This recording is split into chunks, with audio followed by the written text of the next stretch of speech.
So real quick, I've got a lot of stuff to do today, so this is going to be one of those things that I'm going to try to run through as fast as I can. A lot of people know that I've been real critical of writing on Appalachian folkways and mysticism and so forth. And a lot of that is because a lot of people will bastardize it, or a lot of people will add in a bunch of shit that isn't there. They'll spread a lot of misinformation to kind of suit their own needs. I've seen that a lot with YouTubers. I've seen that a lot with some authors. So I figured I would actually sit down and start picking up these books because the difference between these and something like a history book is a history book usually will have evidence of this, that, and the other thing. It'll have certain points of view from the people involved. Whenever we're talking about a cultural book, it's more of a personal experience thing. So you take it as this was this person's experience, right? When we're talking about this, there's no set way to do these things. There's no real set belief. There's a lot of shared belief, but a lot of it is different depending on what family or where you come from specifically. So a lot of these books and a lot of this information, what I'm really looking for are identifying factors that are similar, at least, because none of these books come from my area. So I'm looking for identifying factors, and then I'm looking for new information and how it's presented. So the first one that I finished was Staubs and Ditchwater, a friendly and useful introduction to Hill Folks Hoodoo by H. Byron Ballard. Um, Now, there was a few things that I kind of raised my eyebrow about in regards to this book.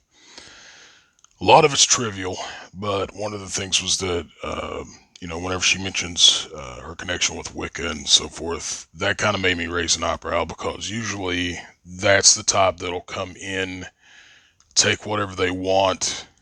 Right now, we've got shops locally who have women who identify with that, who have come in, aren't from the area, talk about their connection to the old Appalachian ways, but they're doing these classes and stuff, and all of it's bullshit, right? So I'm very wary of that type of stuff because essentially you've got outsiders that's profiting off of these old ways that there's no real name for. So, like the name hoodoo, for example, she uses. I disagree with that, the use of that word for it, because there's no real, we never grew up with any sort of word for it, and she admits that it's just a word that she uses for it. But I've always identified hoodoo specifically with the more African stuff. But of course, different areas, that's probably more prevalent down there. We have some of it, but we don't have a very large amount. Ours is really just a mixture, and then certain areas are more prominent. So, like more areas, some areas are more German, some areas are more Irish, some are really just a big mix. So, but she's she really goes into the book itself with starting out with essays that she's written, and I eased into her point of view and taking her a little bit more seriously after reading her opinions on certain things dealing with the culture and outsiders coming in and taking whatever they want.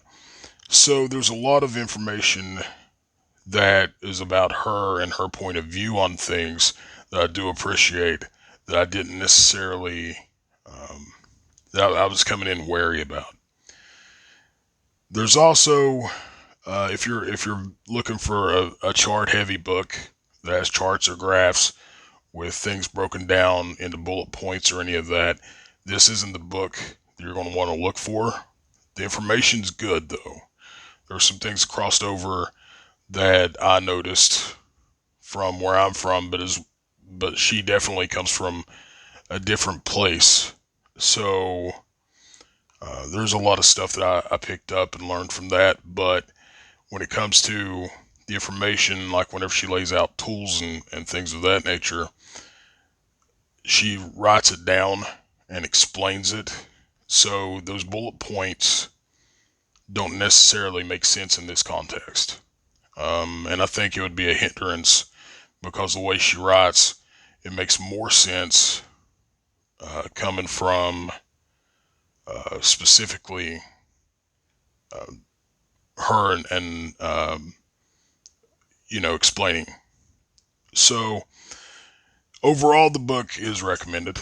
I don't think it's a bunch of nonsense or anything, and I think it's got a lot of good information, especially if you're from North Carolina and you're looking for more of that type of flavor. Also, the book itself, going secondhand, is going for kind of expensive. I don't know why. This book, I think I picked up for $13. There were other places that were selling it for 40. I have no fucking clue why. But just be careful about the price if you're going to pick it up. The next book I'm going to work on is finishing out Doctoring the Devil, which just came out not too long ago. And then I'll do a review on that and we'll go to the next one. So hopefully that helps. If you have any other questions, let me know. And yeah.